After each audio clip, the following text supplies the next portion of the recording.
साफ किया। ज्ञान ध्यान तब जब से हमने आत्म सदन को साफ किया।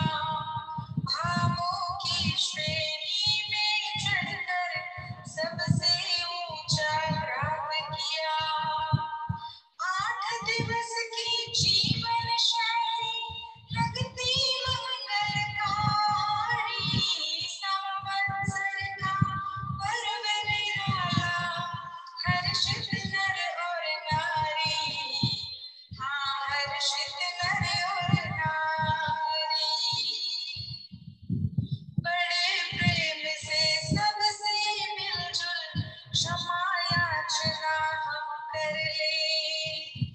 बड़े प्रेम से सबसे मिलजुल क्षमा याचना हम कर ले। कटुता कल्मष दूर हटाकर मैत्री से गगरी भर ले। महावीर की शिक्षा सुनकर बन जाए संस्कारी। संवत्सर का पर्व निराला, हर्षित नर और नारी। हाँ, हर्षित नर और नारी। श्री भिक्षु का शासन पाया, महाश्रमण का सुख गाया। श्री भिक्षु का शासन पाया, महाश्रमण का सुख साया। भाग्यनगर की बोईमल में सतवर का पावन साया। साथी श्री के श्रम सिंचन से खिलती धर्म फुलवारी। संवत्सर का पर्व निराला, हर्षित नर और नारी। हाँ, हर्षित नर और नारी। जैन धर्म का उत्सव लगता, चुन चुन को मनहारी। संवत्सर का पर्व निराला, हर्षित नर और नारी। हाँ, बनिए हम, बनिए हम, बनिए हम। ओम हम सुगुरु शरणम विघ्नहरणम मिटे मरणम। सहज गोपन जगी चेदम, बनी दर्शन स्वयं देवम। बनिए हम, बनिए हम, बनिए हम, बनिए। परम पावन परम आराध्य प्रातः स्मरणीय आचार्य श्री महाश्रमण जी के चरणों में शत शत नमन करते हुए हम आज की क्लास प्रारंभ कर रहे हैं। त्रिपदी वंदना। वंदे अरहं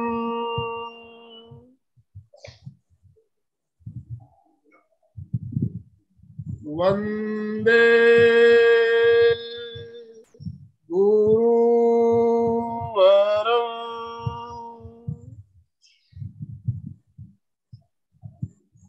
वंदे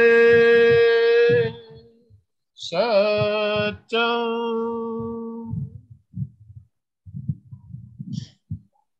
सभी साधक साधिकाओं को जय जिनेन्द्र, सुप्रभात, गुड मॉर्निंग। पर्युषण महापर्व का आज 8वां और सबसे महत्वपूर्ण दिन संवत्सरी महापर्व। जैन धर्म में संवत्सरी एक अति विशिष्ट पर्व माना जाता है और आज के दिन तपस्या जिनसे नहीं होती है, कोई भी कम से कम आज के दिन तो उपवास रखने का लक्ष्य रखते ही है। तो तपस्या का महत्व हमारे जैन धर्म में कितना अधिक बताया गया, इसी विषय को आज हमने रखा है तप महिमा। तपस्या की महिमा क्या होती है, क्यों हमें तपस्या करनी चाहिए, विज्ञान इसके पीछे क्या कहता है और धर्म क्या कहता है, हम दोनों बातों को आज जानेंगे। हमारे साथ जानी मानी प्रेक्षा प्रशिक्षक मंजू जी शिपानी हमारे साथ जुड़ चुकी है। मंजू जी, ज्यादा समय ना लेते हुए, हमें आज आपको ज्यादा से ज्यादा सुनना है, इसलिए संवत्सरी के आज इस विशेष पर्व को हम कैसे मनाएं, तप और जप के माध्यम से हमारा मार्गदर्शन करें और तपस्या की महिमा के बारे में हमें बताएं। ओम हर ओम हर। आज संवत्सरी का महापर्व और सभी लगभग जो शारीरिक रूप से स्वस्थ हैं, निश्चित ही सबने उपवास रखा होगा। किसी के इससे भी ज्यादा लंबी तपस्या होगी आज, तो सभी से तपस्या की सता पूछते हुए और मंगल कामना करूंगी। सभी का उपवास, जो भी तपस्या में आप हैं, आपकी तपस्या सुख शांतिपूर्ण संपन्न हो और आपका उसको संपूर्ण लाभ मिले, यानी कर्म निर्जरा, है ना। आज का हमारा विषय भी है तप महिमा। धम्मो मंगल मुक्तिठम अहिंसा संयमो तवो देवावितम नमन संति जस धम्मे सयाम। अहिंसा, संयम और तप रूपी जो धर्म है वो उत्कृष्ट मंगल है।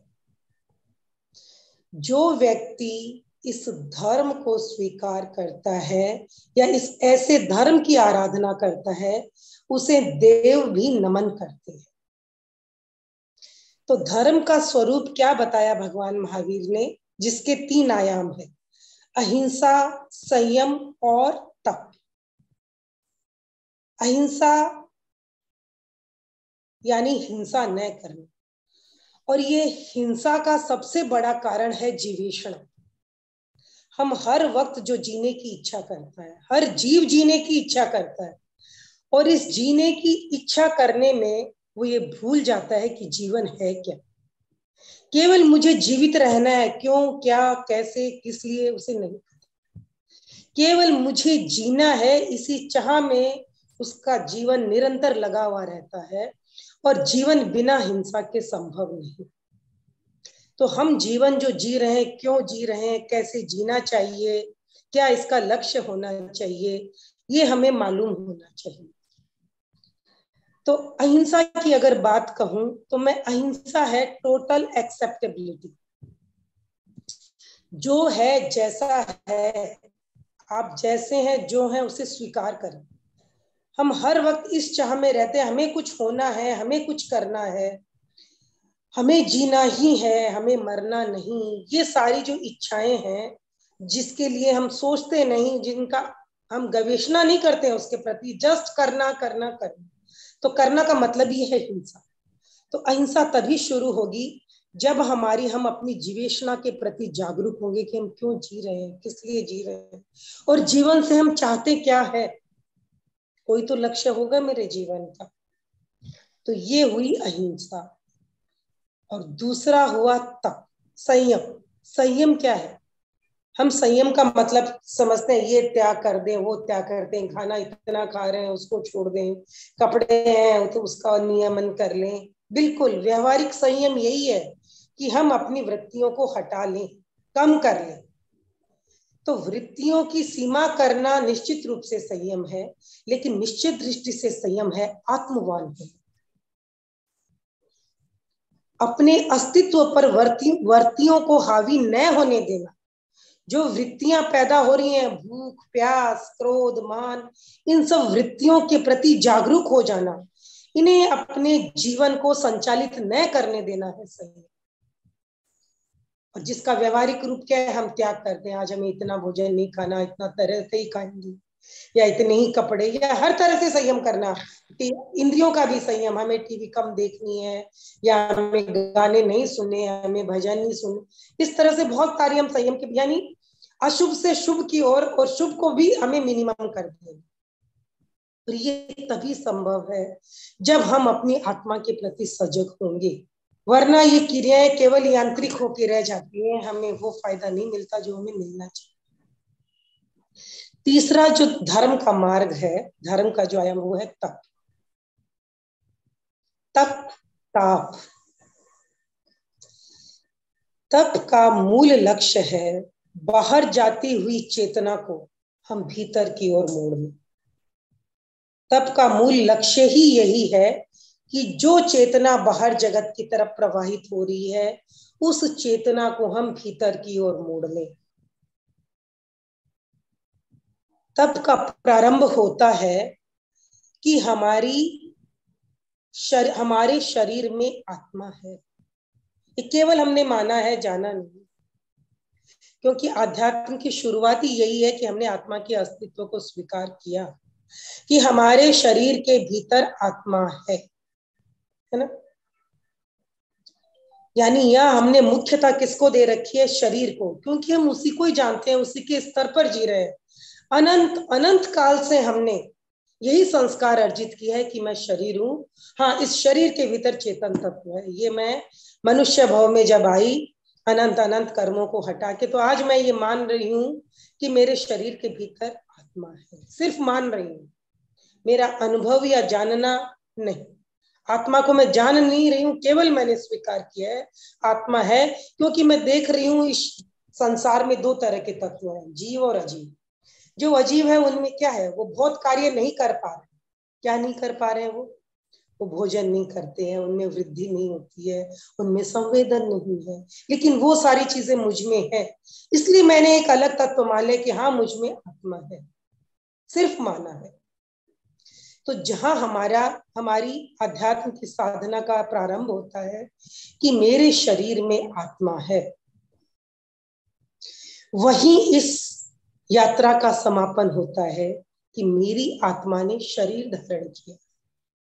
जी हाँ, जहां आज शरीर के स्तर पर हम जी रहे हैं, शरीर को हमने प्रमुखता दी है, जब ये साधना समाप्त हो जाती है, तब हम इस अनुभव में उतर जाते हैं कि मेरी आत्मा ने शरीर धारण किया है।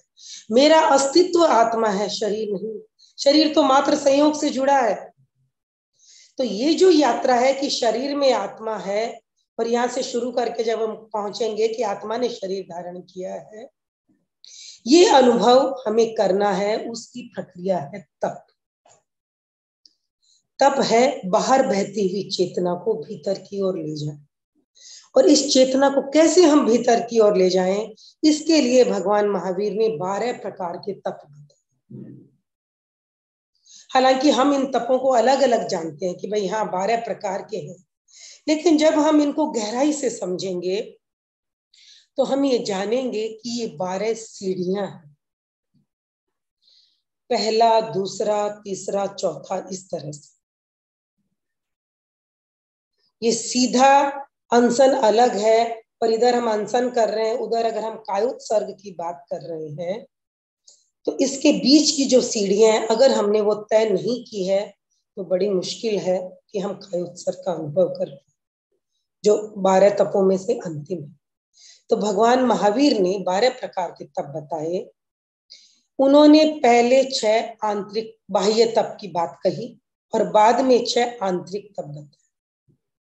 ये बाह्य तप देखने में बाहर है, क्योंकि इनकी प्रक्रिया की शुरुआत होती है हमारे शरीर से, लेकिन इनका संबंध हमारी अंतर चेतना से ही है।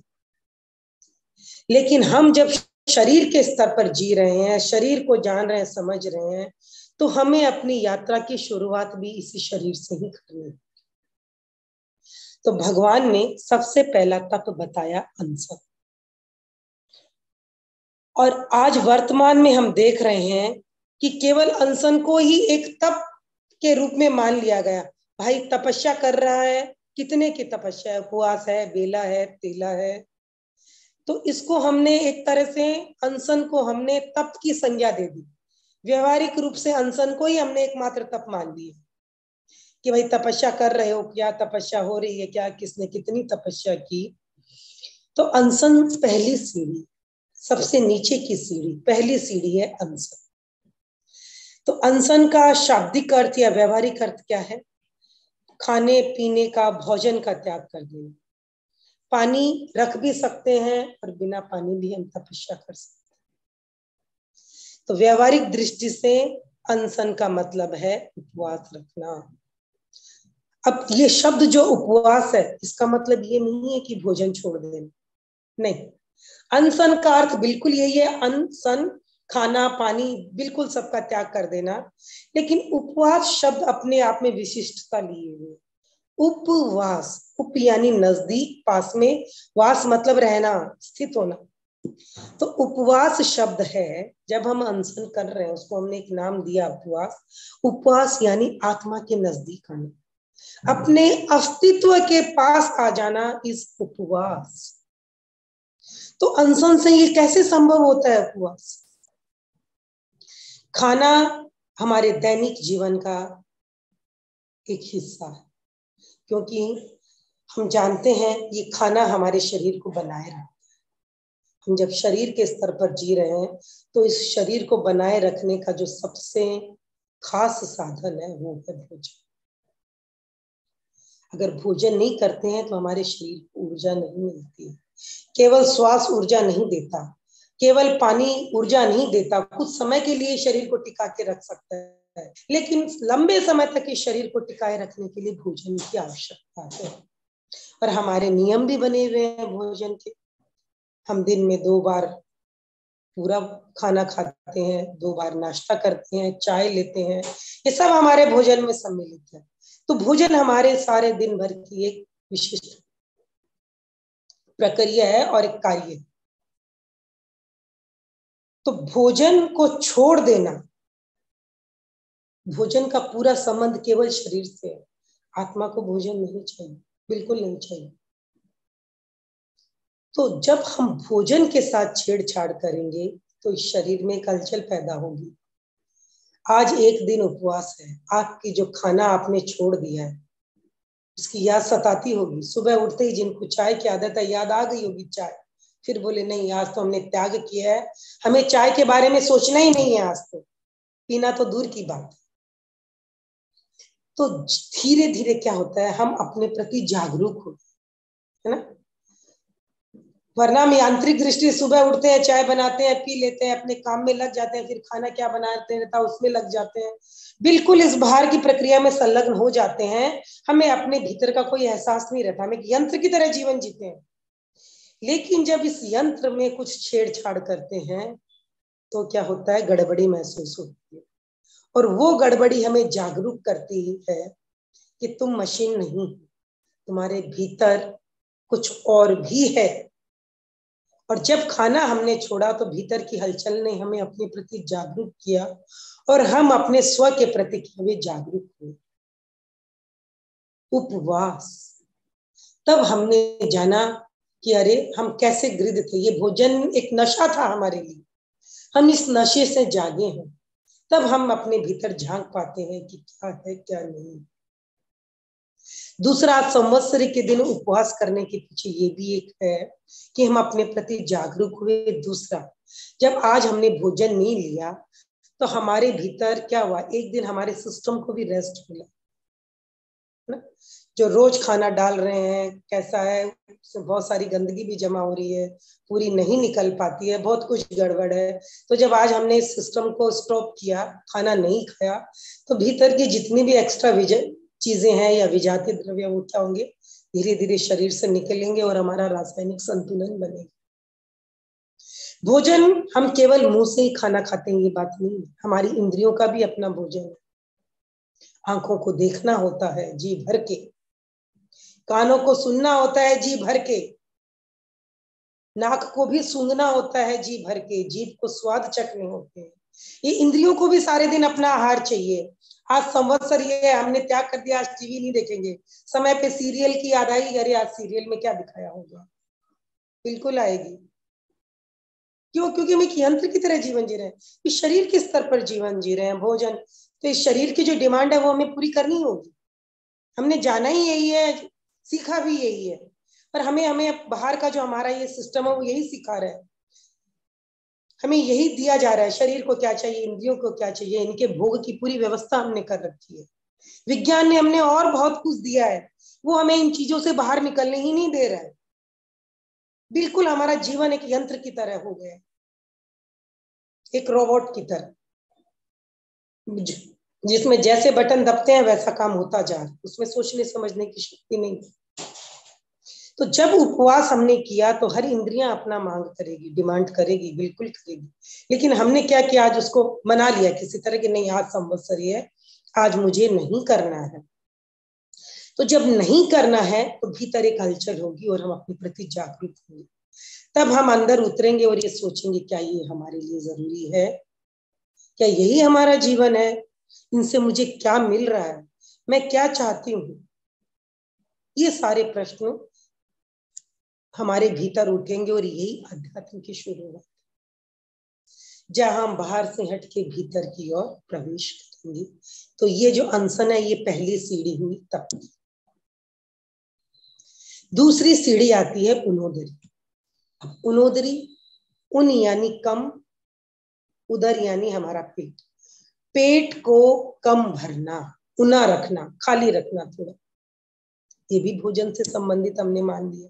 बिल्कुल शाब्दिक दृष्टि से, व्यवहारिक दृष्टि से उनोदरी हमारे लिए यही है, विषयों का त्याग कर दो, आज एक ही टाइम खाओ, खाने बैठे हो दो की भूख है, एक को खा, एक ही रोटी खाओ। तो ये सारे क्या हो गए, उनोदरी के अर्थ हमने समझ रखे। व्यवहारिक दृष्टि से यही उनोदरी। जैसा कि मैंने अभी कहा, केवल भोजन खाना ही नहीं, हमारी इंद्रियां भी भोजन ले रही हैं, तो इनके भोजन को भी हमें क्या करना है, कम करना है। आज संवत्सरी है, हमने कम किया, रोज सीरियल देखते हैं, आज हमने छोड़ दिया, रोज हम म्यूजिक रेडियो सुनते हैं, आज हमने छोड़ दिया। क्या किया हमने, संयम किया, उसको रोका। लेकिन रोकने के बाद भी अगर आपके भीतर लालसा उठ रही है, याद वही आएगी, क्योंकि हमारी हैबिट है, आदत है। तो हमें उन रोजमर्रा की आदतों से बदल के अपने आप को भीतर नियोजित करना है। तो उनोदरी केवल खाने का ही नहीं, हमारी हर इंद्रियों का जो आहार है उसको भी हमें क्या करना है, रोक लेना है। अब उसका साइंटिफिक एस्पेक्ट जाने की क्या लाभ होगा इस उनोदरी से, हमें क्यों उनोदरी को तब कहा गया। हमारा मन बड़ा पापी है, हम खाते भी हैं तो स्वाद, पर आज जो चीज स्वादिष्ट लगी, मन क्या किया, मन उसके साथ जुड़ा हुआ है, और क्या हुआ, आपने बहुत, मन को पता चल गया कि ये चीज स्वाद है। अब हम बुद्धि क्या लगाएंगे, हमें इस चीज को रोज खाना चाहिए। कैसे, रोज वो बुद्धि ने क्या कर दिया, पुष्ट कर दिया, हाँ ये चीज बहुत स्वाद है, हमें खानी है, खानी है, खानी। फिर हम क्या करेंगे, उसमें क्रीत हो जाएंगे, क्या हो जाएंगे, उसमें आसक्त हो जाएंगे, और रोज क्या करेगा, मेरा मन डिमांड करेगा मुझे वो चीज खानी है, वो चीज बहुत स्वाद। इसी तरह कोई गाना सुना, भजन सुना, कुछ भी सुना, फिर लालायित होंगे बार बार सुनने के लिए। बेशक वो भजन है, लेकिन अगर उसकी भी साथ आपकी आसक्ति जुड़ी है तो क्या होगा, बार बार बार बार बार बार सुनेंगे, और तब तक सुनते रहेंगे जब तक हम उससे ऊब नहीं जाएंगे, या उससे नया हमें और कोई विकल्प नहीं मिल जाएगा कि चलो अरे ये तो इससे भी अच्छा है, अब हम इसको छोड़ के इसको सुनें। तो उनोदरी भोजन के लिए तो है ही है, क्योंकि भोजन हमारी सबसे मुख्य चीज है आसक्ति की, क्योंकि हमारी शरीर के प्रति आसक्ति है, और शरीर को टिकाए रखने के लिए हमें पता है कि भोजन सबसे ज्यादा जरूरी है। सुनेंगे नहीं, देखेंगे नहीं तो भी ये शरीर टिका रहेगा, लेकिन भोजन के बिना नहीं टिका हुआ रहेगा। इसलिए भोजन को विशेष रूप से तप के साथ जोड़ा गया कि पहले आप अपनी शरीर की आसक्ति से ऊपर आओ। तो उनोदरी का मतलब है कम रहना। कम क्यों, कम इसलिए रहना कि मन कब आपका तृप्त होता है, जब वो अति पे पहुंच जाता है, जब आप ऊब जाते हो बिल्कुल उसको, जब वो स्वाद आपको अब स्वाद नहीं लगता है, तब आप उस चीज को छोड़ो। जब हम इस हद तक पहुंचते हैं, सिर्फ खाना ही नहीं, देखना, सुनना, बोलना, सूंघना, सब, जब हम अति तक पहुंचते हैं, इस अति तक पहुंचने में हमारी बहुत ऊर्जा व्यर्थ होती है, बहुत ऊर्जा व्यर्थ होती है, और अति पर पहुंचकर हमने यही जाना कि ये व्यर्थ है, कोई मतलब नहीं है इससे, फिर हम दूसरी चीज को ढूंढने में लग जाते हैं। एक खाना जो कई दिनों तक बहुत स्वाद लगा, उससे उब गए, अति पे आए, हम उब गए उससे, और हमने क्या जान लिया, व्यर्थ है, कोई मजा नहीं, कुछ और चाहिए। तो आप उन्नोदरी का मतलब है आप अति से पहुंचने के पहले लौट जाओ, ताकि आपकी ऊर्जा नष्ट न हो और आप ये अनुभव कर पाएंगे कि ये सारी चीजें व्यर्थ हैं, ये मुझे तृप्त नहीं कर सकती हैं, ये मुझे सुख नहीं दे सकती हैं, मैंने केवल इनमें सुख ढूंढा, सुख के लिए मुझे कुछ और करना होगा। तो उन्नोदरी पहले ही लौट जाना अति पर पहुंचने से, ताकि हम ये जान पाए कि अति पे पहुंचने से सब व्यर्थ ही मालूम हो, तो मैं लौट जाऊं। इसके बाद नेक्स्ट है हमारा भिक्षाचर्य। भिक्षा, भिक्षा भी क्या है? आज हम भिक्षा का व्यवहारिक दृष्टि से देखें तो भोजन की या अपनी जरूरत की चीजों के लिए लोग भिक्षा मांगते हैं। तो भिक्षा 3 तरह की है। एक वो होते हैं जो गरीब हैं, लाचार हैं, अपंग हैं, असमर्थ हैं, वो भिक्षा मांगते हैं। तो वो दयनीय, दीन होकर भिक्षा मांगते हैं क्योंकि उनमें सामर्थ्य नहीं है। दूसरे प्रकार की भिक्षा है आलस्य पूर्वक, प्रमाद पूर्वक। व्यक्ति कर्मठ नहीं है, उसे मांग के खाना है, उसे काम नहीं करना, प्रमादवश, वो हुई दूसरे प्रकार की भिक्षा। तीसरी भिक्षा जिससे हम सब अवगत हैं, जो साधु संत, जिन्हें हम गोचरी कहते हैं, गोचर्या है ना, जिसके लिए 10 वैकालिक सूत्र में आया है, भंवरे के समान, माधुकरी वृत्ति, भंवरे के समान, जो क्या करते हैं, आहार पानी, अपने जरूरत की चीजें, यानी जो संयमी साधु हैं, जो अनासक्त भाव से जीवन जी रहे हैं, जिनकी जीवन के प्रति कोई आसक्ति नहीं, केवल जीवन संयम की पालना के लिए जिनके आहार की गवेषणा करते हैं, आहार चाहते हैं, उसके लिए भिक्षा वृत्ति करते हैं, वो भिक्षा है उत्कृष्ट भिक्षा, सर्वसम्मतकारी भिक्षा, जिसे सभी लोग क्या करते हैं, जिस भिक्षा में सभी की सहमति है, सब सहर्ष उस भिक्षा को देते हैं, तो उसको कहते हैं साधु। जो संयमी साधु है वो जो भिक्षा करते हैं। तो देखिए भिक्षा आसान नहीं है ना।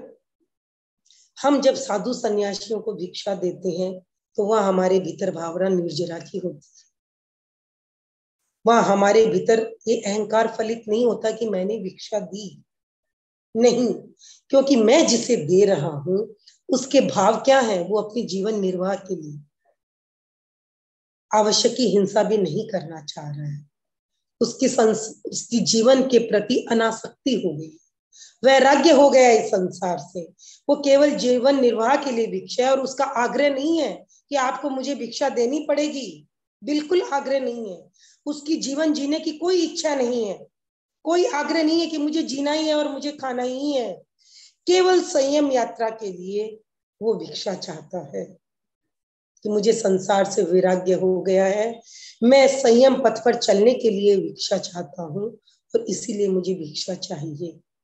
तो भिक्षा, उस भिक्षा को भिक्षाचर्य यहाँ कहा गया। इसके लिए मैं आपको एक उदाहरण बताना चाहूंगी। हमने देखा होगा भगवान महावीर ने अभिग्रह करते थे।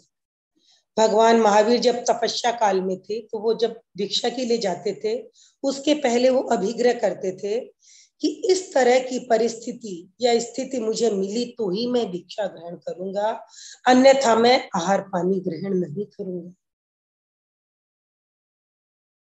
उनकी शर्तें होती थी कि ये शर्त है मेरी, प्रकृति से मैं ये शर्त रखता हूं कि प्रकृति मुझे इशारा करे कि मुझे और जीवन जीना है, प्रकृति चाहती है मैं जीऊं तो मैं जीऊंगा, अन्यथा नहीं। इसलिए वो शर्त रखते थे, अभिग्रह करते थे कि अगर प्रकृति मेरी ये शर्तें पूर्ण करती है तो ही मैं आहार पानी ग्रहण करूंगा, अन्यथा मेरी कोई जीवेशना बाकी नहीं है। तो भगवान महावीर ने ऐसे ऐसे अभिग्रह किए जिसके बारे में हम सोच भी नहीं सकते। चंदन बाला का दृष्टांत हम सबके सामने, क्या वो संभव था ऐसा अभिग्रह पूर्ण होना? लेकिन हुआ, अभिग्रह पूर्ण हुआ और भगवान ने आहार ग्रहण किया। तो इसी तरह जब जीवेशना न रहे और हम भिक्षा वृत्ति के लिए जाएं, वो है भिक्षाचर्य। और भिक्षाचर्य व्यवहारिक दृष्टि से देखूं तो अहंकार का बहुत बड़ा त्याग करना पड़ता है, किसी से कुछ मांगना आसान नहीं, बिल्कुल आसान नहीं। तो भिक्षाचर्य हमारे अहंकार का भी नाश करता है। जिसमें जीवेष्णा नहीं रही, उसमें न अहंकार रहा, न ममकार रहा, न मेरा न मैं, वही भिक्षाचर्य के लिए उपस्थित हो सकता है। और देने वाले की भावना तभी प्रबल हो सकती है जब भिक्षा हम ऐसे व्यक्ति को दे रहे हैं जो क्या है, संयमी है, अनासक्त है, वैरागी। ये है भिक्षाचर्य। नेक्स्ट आता है रस परित्याग। इस रस परित्याग का भी व्यवहारिक स्वरूप क्या है? आज हमने विषय का त्याग कर दिया, आज हम मीठा नहीं खाएंगे, या रस जो जीभ से जुड़े हुए रस है उनका त्याग करें। बार बार मैं आपको यही कह रही हूँ कि हमारा सबसे गहरा रिश्ता भोजन से। तो हमने क्या किया, तपस्या को भी केवल भोजन के संदर्भ में समझा। रस का त्याग यानी जीभ का त्याग, जीभ के स्वाद का त्याग। लेकिन क्या बाकी इंद्रियों का रस नहीं? रस नहीं है क्या? सब इंद्रियों का रस। तो रस, इसको हम एक उदाहरण से समझे। हम जब खाना खा रहे हैं तो एक तरफ भोजन है, दूसरी तरफ हमारी जीभ है ना। भोजन और जीभ के संयोग से रस पैदा हुआ, हमने रस को अनुभव किया। तो यहाँ हम क्या कर रहे हैं कि हम भोजन को त्याग कर रहे हैं, नीरस बना रहे हैं। तो क्या भोजन को नीरस बनाने से जीभ पर होने वाले स्वाद खत्म हो जाएंगे? क्या उसका अनुभव खत्म हो जाएगा? नहीं, हम उसका चिंतन करने लग जाएंगे, वो हमारे विचारों में उतर जाएगा रस। हाँ, ये चीज इतनी स्वाद है, रसगुल्लों में क्या स्वाद है, या हलवा कितना अच्छा है, या पिज्जा बर्गर, ये स्वाद का चिंतन में चला जाएगा।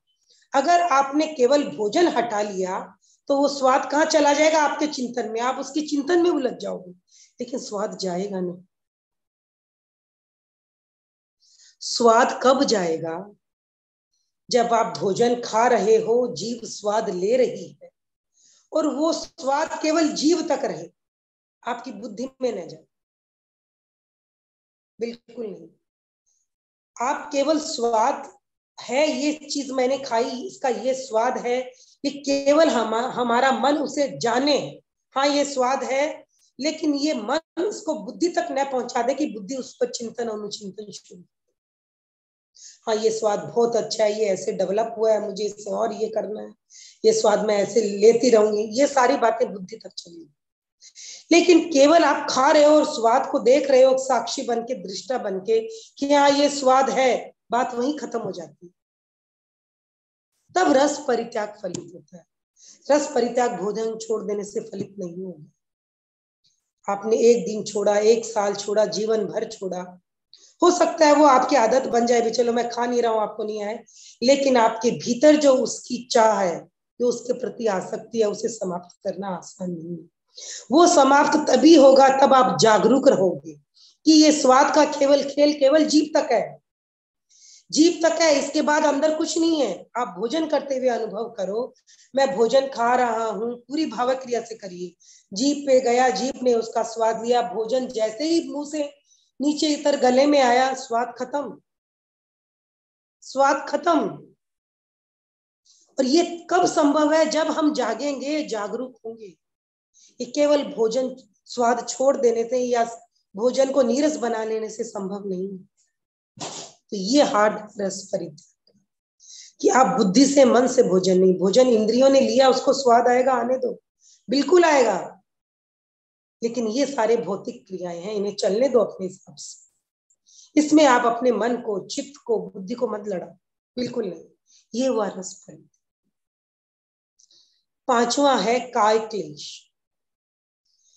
अब हम अनुभव करते हैं, आज उपवास है, आप अनुभव कर रहे हो शरीर को तकलीफ हो रही, बिल्कुल हो रही है, होगी काय क्लेश, होगा, काया को क्लेश मिलेगा। आप आगे के जितने मैंने तब बताए हैं, रस छोड़ो, भूख से कम खाओ, इंद्रियों को अपने, ये सारे क्या है? बिल्कुल हमारे काया को क्लेश देते हैं, शरीर को क्लेश देते हैं ये। और जब तक ये बाह्य जीवन, यांत्रिक जीवन जी रहे हैं, ये क्लेश चलता ही रहेगा। हम क्या करते हैं, हमें एक चीज में क्लेश लगा, हम उससे हटाते हैं, दूसरी चीज पकड़ लेते हैं, तीसरी पकड़ लेते हैं, और निरंतर एक ना एक नई चीज से जुड़ते हैं, पहली छोड़ते हैं दूसरी, दूसरी छोड़ी तीसरी, और क्या करते हैं, सोचते रहते हैं इसमें नहीं तो इसमें सुख मिलेगा, इसमें नहीं तो इसमें सुख मिलेगा, ये भोजन स्वाद नहीं है तो इसमें मिलेगा, ये गाना अच्छा नहीं है तो दूसरा अच्छा होगा। पर हम देख रहे हैं एक के बाद एक नई नई चीजें आती है और हम उनमें क्या होते हैं, वृद्ध आसक्त होते चले जाते हैं। पर क्या काया का क्लेश मिटा, इंद्रियां तृप्त हुई? तो हम क्यों नहीं ये अनुभव, और ये कब अनुभव होगा, जब हम इस बाहर से भीतर प्रवेश करेंगे तभी नहीं ये अनुभव होगा कि बाहर बहुत कुछ किया, न तृप्त हुए न सुख मिला, मिला तो क्षणिक सुख खत्म, तो क्यों न मैं भीतर जाऊं। जब हम इस तप में, जब इन आगे के जो प्रयोग हमने किए, अनशन, ओनोदरी, भिक्षाचरी, रस परित्याग, तब हम भीतर पहुंचे और हमने ये जाना, क्या अनुभव किया कि ये काया को क्लेश नहीं देना है, काया तो ऑटोमेटिक क्लेश में ही है, हम रोज एक नया क्लेश काया को दे ही रहे हैं, इस चाह में कि हमें सुख मिलेगा, दुख सह रहे हैं लेकिन मिला नहीं आज तक। तब हमें ये अनुभव हो जाता है कि काया को क्लेश नहीं देना, काया इटसेल्फ ए क्लेश, काया ही क्लेश है, ये अल्टीमेट अनुभव होगा। काय क्लेश का मतलब होगा कि जब तक काया है ये क्लेश जुड़े ही रहेंगे, तो काया ही क्लेश है। तब मैं क्या करूं, क्या करूं जब काया ही क्लेश है, तो सुख कैसे पाऊं? तब मैं खोज में जाती हूँ आत्मा की, कि हाँ मैं मान रही हूँ ना कि आत्मा भी है, चलो जाने अब आत्मा क्या है, क्या ये सुख देगी मुझे, देखते हैं इसके भीतर भी चल के। तब हम भीतर प्रवेश करते हैं। तब इसके बाद जो तप आता है वो है प्रतिसंलीनता, अपने भीतर लीन हो जाना। तब हम क्या करते हैं, अपनी इंद्रियों को, अपने विषयों को, सबको भीतर की ओर मोड़ देते हैं कि भाई बाहर बहुत कुछ देखा, जाना क्या हुआ, केवल शक्ति को व्यर्थ किया, केवल मैंने इस शक्ति को नष्ट किया और करती चली गई, लेकिन मुझे कुछ न मिला। तो अब मुझे भीतर प्रवेश करना है। तो प्रतिसंलीनता है द्वार, अंतः तप का, जो अभ्यंतर तप है उसका द्वार है प्रतिसंलीनता। हम भीतर प्रवेश करें, हमने अपने बाहर चलते हुए प्रवाह को भीतर की ओर जोड़ा। तो बाहर के लिए हमारी कौन जिम्मेवार है, बाहर हम किन से जुड़े हुए, इंद्रियों से। ये इंद्रियां सारे दिन डिमांड करती रहती हैं, ये चाहिए वो चाहिए, ये अच्छा है, ये सही है, अच्छे को अपनाओ, सारा खेल इंद्रियों का, बुद्धि का, मन। अब इस चेतना को हम भीतर ले जाए, इंद्रियों को क्या करें, भीतर मोड़। ये है प्रतिसंलीनता, बाहर की चेतना को भीतर की ओर मोड़ देना हो गया प्रतिसंलीनता। नेक्स्ट आता है हमारा सबसे पहला तप, जो अभ्यंतर तप, भीतरी तप, वो है प्रायश्चित। प्रायश्चित, प्रायश्चित का शाब्दिक अर्थ होता है पश्चात, हम क्या कहेंगे व्यवहारिक दृष्टि, पश्चाताप कर लेना। जैसा कि प्रायश्चित, आज संवत्सरी है, हम सब शाम को प्रतिक्रमण करेंगे और प्रतिक्रमण करके हम क्या कहेंगे, मिच्छामि दुक्कड़म, मेरे पाप मिथ्या हो दुष्कृत, मेरे पाप क्या हो, मिथ्या हो, मिच्छामि दुक्कड़म, मैंने जो जो विगत वर्ष में पाप किए वो मेरे मिथ्या। प्रतिक्रमण, मैं पीछे लौटूंगी, सारी आलोचना करूंगी, मैंने क्या किया क्या नहीं किया, प्रतिलेखन करूंगी, और मैं क्या कहूंगी, मेरे से जो पाप हुए वो क्या हो, मिथ्या। सारे पाप मेरे क्या हो जाए, मिथ्या। और मैं क्या करता हूँ, क्षमा याचना। जब आज प्रतिक्रमण करके मैं अपने पापों की निंदा कर लूंगा, आलोचना कर लूंगा, गर्हा कर लूंगा, यानी अनुभव कर लूंगा कि मेरे से दोष हुए, मैं गलत था, अपने प्रति भी मैंने बहुत गलतियां की, उसके लिए स्वयं से भी हमें क्षमा मांगनी होती है। वही है मिच्छामि दुक्कड़म, मेरे पाप दुष्कृत, मैंने अपने पापों की आलोचना करके जाना, स्वयं की निंदा की, स्वीकार किया मैंने गलती की, और मैं अपने आप से भी क्षमा याचना करता हूँ। और उसके बाद क्या होगा, दूसरे दिन सुबह हम सब क्या करते हैं, प्रतिक्रमण के बाद सबसे क्षमा मांगते हैं, मुझे क्षमा करें। पहले क्षमा मांग रहे, बाद में हम क्षमा देंगे। जब कोई हमसे बोलेगा कि आप मुझे क्षमा करें, तो हम क्या कहेंगे, पहले मैंने मांगा, तब दूसरा कहेगा अच्छा मैं आपको क्षमा करती हूँ। तो पहले क्षमा मांगनी है। और कब मांग पाते हैं क्षमा, जब मैं ये स्वीकार कर लेता हूं कि मैं गलत हूं, मैंने गलतियां की, मैं गलत हूं। व्यवहारिक दृष्टि से क्या है? एक शब्द और आता है पश्च, ये तो हुआ प्रायश्चित, एक आता है पश्चाताप। हम क्या करते हैं? सॉरी, गलती होगी। जब हम केवल सॉरी कहते हैं, गलती हो गई कहते हैं, इसका मतलब मैं गलती के लिए जिम्मेवार नहीं हूं। गलती हो गई क्योंकि परिस्थितियां ऐसी थी। वहां जिम्मेवार कौन है? परिस्थिति। मैंने परिस्थितियों पे दोष डाल के खुद बिल्कुल बच गई हूं कि गलती हो गई क्योंकि परिस्थितियां ऐसी थी। यहाँ मैं सॉरी बोलती हूँ लेकिन मेरे भीतर कोई परिवर्तन नहीं आता है क्योंकि मैंने जिम्मेवार तो गलतियों को, बाहर की परिस्थितियों को कहा है। कैसे मैं बदलूंगी? मैं तो सही हूं। लेकिन प्रायश्चित क्या कहता है? मैं गलत हूं। और जब मैं ये अनुभव कर लूंगी कि मैं गलत हूं, तब क्या होगा? मैं बदलना शुरू हो जाऊंगी। इसे कहते हैं प्रायश्चित। और प्रतिसंलीनता के बाद ही ये संभव है कि हम अपने भीतर झांकें और देख पाए कि हाँ, मैं गलत हूं और मुझे बदलना है। तब हम और आगे बढ़ते हैं। जब हम अपनी गलती स्वीकार कर लेते हैं तो हम विनम्र हो जाते हैं। तब आगे का जो तप है, विनय, वो हमारे भीतर प्रकट होता है। अगर हम प्रायश्चित वाली स्टेप से नहीं गुजरे हैं, उस स्टेप को हमने जाना ही नहीं, माना ही नहीं, तो हमें विनय प्रकट नहीं होगा। व्यवहारिक दृष्टि से हम विनय क्या कहते हैं? अपने से बड़ों का, गुरुजनों का क्या करो? आदर करो, सम्मान करो। उठ, जब हम ये जो विनय, जो पहला चैप्टर है इसका त्रयधन का, उसमें भी बताया गया है कि विनय कैसे कर, तो वो हमारा व्यवहारिक विनय कि हमसे जो बड़े हैं, हमें उनके सामने कैसे उठना, कैसे बैठना, कैसे बोलना, कैसे उनकी सेवा करनी। सेवा बाद में आएगा, अभी हम विनय की बात करते हैं। तो हमने व्यवहारिक दृष्टि से विनय को क्या जाना? कि अपने से बड़ों का सम्मान करना, आदर करना। तो हमें उनके आदर सम्मान के लिए कैसे बोलना, कैसे उठना, कैसे चलना, ये सारी बातें विनय में आ गई। बिल्कुल व्यवहारिक विनय यही है। लेकिन ये हमें साधना नहीं है, ये हमारे भीतर से प्रकट होना चाहिए। और वो तभी संभव है जब हम प्रायश्चित से गुजरे हो, हमने माना हो हम गलत हैं, और ये भावना हमारे भीतर विनय को पैदा करती है। विनय, तब हम केवल, अगर हमारे भीतर विनय पैदा हो गया तो हम बड़े और छोटे में भेद पैदा नहीं करेंगे कि ये बड़ा है उसे मैं सम्मान दूं, ये छोटा है मैं इसका सम्मान न करूं या अपमान करूं। नहीं, विनय ये नहीं कहता आपको कि बड़ों का सम्मान कर रहे हो, केवल बड़ों का या जो ऊंचे हैं उनका सम्मान के लिए नहीं। विनय कहता है गलतियां सबसे होना स्वाभाविक है, मुझसे हुई है ये जब मैं मान रहा हूं, तो वो दूसरे से भी हो सकती है। गलतियां होना स्वाभाविक है। मैं कौन होता हूं ये निर्णय करने वाला कि तुम ऊंचे हो और वो नीचे? नहीं। विनय आपको क्या सिखाएगा? सम्मान, हर एक में आत्मा समान है, ये हम मानते हैं कि उसकी और मेरी आत्मा बिल्कुल समान है, कोई भेद नहीं है आत्मा की दृष्टि से। तो मैं क्यों किसी को ऊंचा और क्यों किसी को नीचा कहूं? हमारे भीतर जब प्रायश्चित की भावना आ जाएगी तो विनय, और वो विनय ये होगा जो मैं ऊंचा और नीचा, सम्मान या अपमान, या सम्मान करो सम्मान न करो की बात नहीं सिखाएगा। वो हमें ये अनुभव करवाएगा कि गलती सबसे हो सकती है, और वो भाव है विनय। वो वास्तविक निश्चय दृष्टि से वो विनय। व्यवहारिक दृष्टि से बिल्कुल बड़ों का सम्मान करना, गुरुजनों का सम्मान करना, कैसे विवेक पूर्वक उठना बैठना, ये सारी चीजें हम विनय के अंतर्गत लेते हैं। तो वास्तविक विनय, जैसा मैंने कहा, ये होना चाहिए, कोई ऊंचा कोई नीचा नहीं, आत्मा सबकी समान है। गलतियां मुझसे होती है तो उससे भी हो सकती।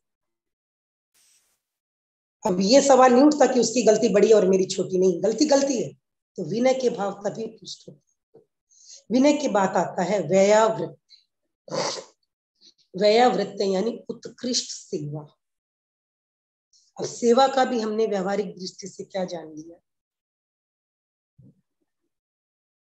कि साधर्मी की सेवा करना, गुरु की सेवा करना, है ना, गुरु की सेवा करना, रोगी की सेवा करना, बिल्कुल व्यवहारिक दृष्टि से यही सेवा, व्ययावृत्ति, सेवा करना, है ना। तो व्ययावृत्ति, उत्कृष्ट सेवा। उत्कृष्ट सेवा, ये सेवा सेवा है, निश्चित रूप से ये करनी है, लेकिन सेवा, सेवा का मतलब है, सेवा कब सेवा होती है?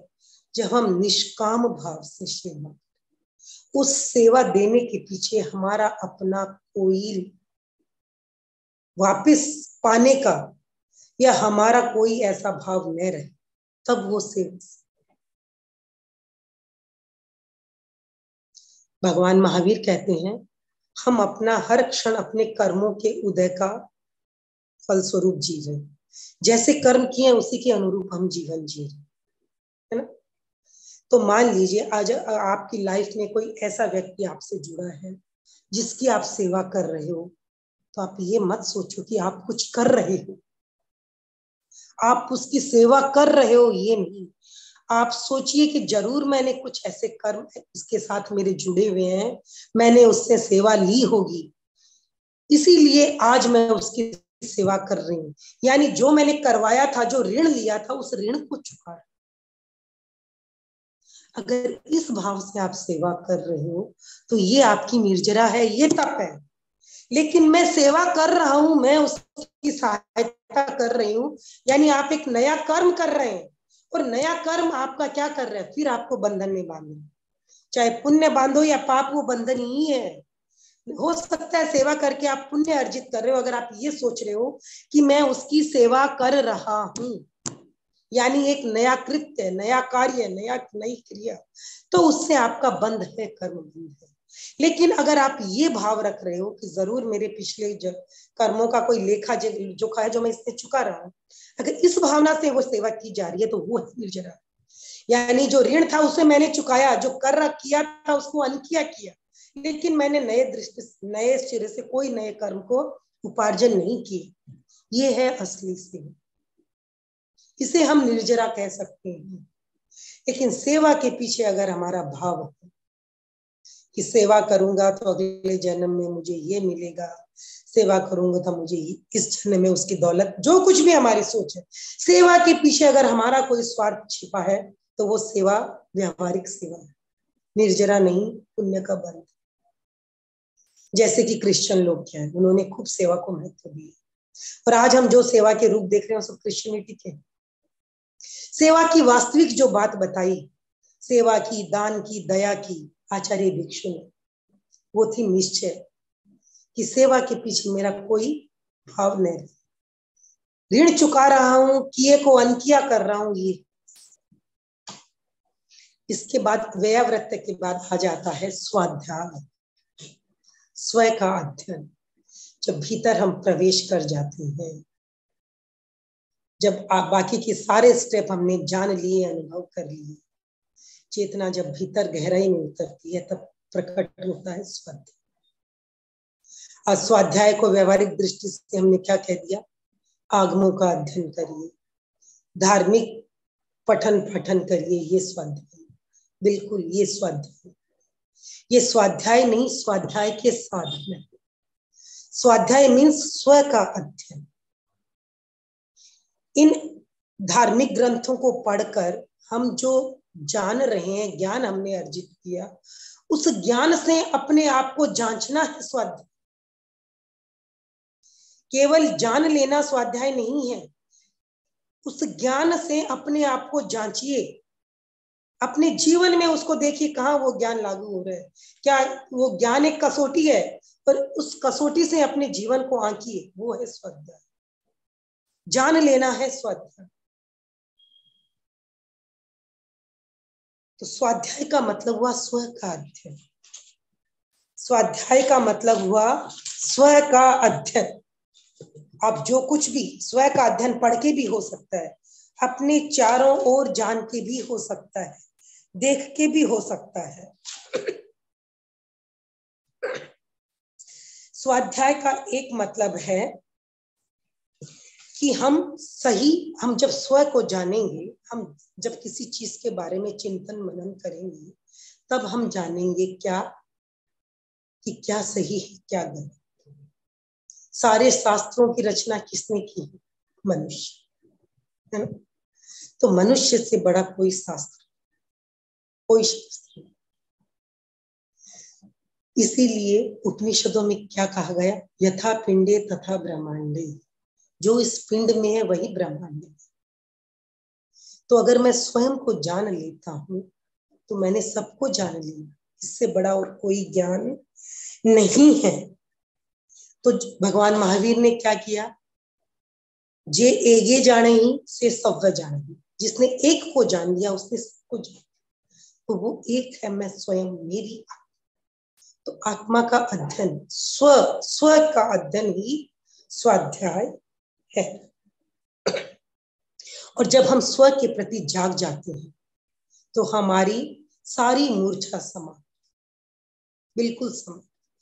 हमने स्व के प्रति मतलब अपनी आत्मा के प्रति जब हमने जान लिया, हमने आत्मा के स्वरूप को जान लिया, तो इस भौतिक जगत के लिए, इस शरीर के प्रति जो हमारी मूर्छा थी वो मूर्छा समाप्त। ये है स्वाध्याय।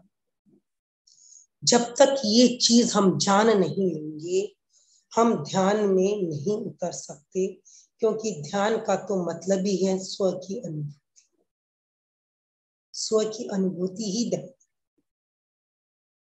तो स्वाध्याय का के फलित होने के बाद जो नेक्स्ट हमारे स्टेप है वो ध्यान। ध्यान कोई करना नहीं है, ध्यान करने की चीज नहीं है। कुछ हम इस व्यवहारिक जगत में देखते हैं, कुछ काम ऐसे होते हैं जो हम करके सीखते हैं, कुछ काम ऐसे होते हैं जो हम सीख के करते हैं। तो ध्यान जो प्रक्रिया है वो करके जानने की, अनुभव करने की।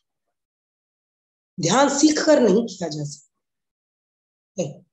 जैसे कि अगर आप तैरना चाहते हैं नदी में, कितनी किताबें पढ़ो आप तैरना नहीं सीख सकते। एक आपको झलक मिल सकती है, जान सकते हो कि ऐसे तैरा जाता है, लेकिन आप सीख नहीं जाते हो तैरना, बिल्कुल नहीं। तैरना उसी दिन सीखोगे जिस दिन पानी में कूदोगे।